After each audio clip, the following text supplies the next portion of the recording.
Hi అండి. రీసెంట్‌గా 'big boss 9' Telugu ఫైనలిస్ట్‌లో top 5 మంది వీకెండ్‌కి చేరుకున్న సంగతి తెలిసిందే.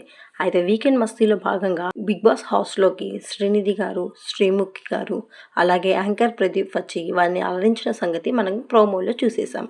అయితే ఈ ఆటలోనే భాగంగా శ్రీనిధి గారు మన టాప్ ఫైనలిస్ట్‌తో గేమ్స్ ఆడిస్తూ వారి కళ్ళకు గంతలు కడతారు.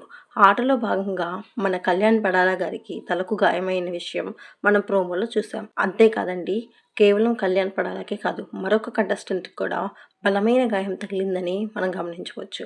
సో, ఫైనల్స్ దగ్గరికి వస్తుంటే ఈ గాయాలేంటో అని మీకు అనిపిస్తుంది కదా! సో, చూసేద్దాం ఎవరికి అంత పెద్ద గాయం తగిలిందో. ఇమాన్యుయల్ అండ్ సంజన గారు రీసెంట్‌గా కొన్ని మాటలు మాట్లాడారు. ఫైనల్స్ దగ్గరికి వస్తున్న కొద్దీ వాళ్ళకి అస్సలు అన్నం తినబుద్ధి కావట్లేదని, ఆలోచనలు ఎక్కువైపోయాయని మనం విన్నాము. అయితే వారిద్దరి మాటల్లో భాగంగా వారు తనుజ పేరు తీసుకున్నారు. ఆ విషయంలో సంజన గారు, "ఆ అమ్మాయిని చూసావా? మస్తు పిచ్చి పిచ్చి అయిపోతుంది. అస్సలు ఏం ఆలోచిస్తుందో తెలీదు. మంచి వేరే మూడ్‌లోకి వెళ్ళిపోయింది. ఆ అమ్మాయి గుండెకి బలమైన గాయం తగిలింది" అని మాట్లాడిన విషయం మనకు తెలిసిందే. ఈ విధంగా ఫైనలిస్టులు ఒక్కొక్కరు ఒక్కొక్క ఆలోచనలతో వారి గుండెలకు గాయాలు చేసుకుంటున్నారు.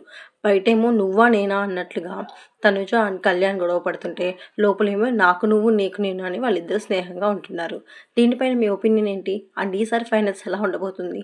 చీఫ్ గెస్ట్ ఎవరు రాబోతున్నారు? కామెంట్ చేయండి.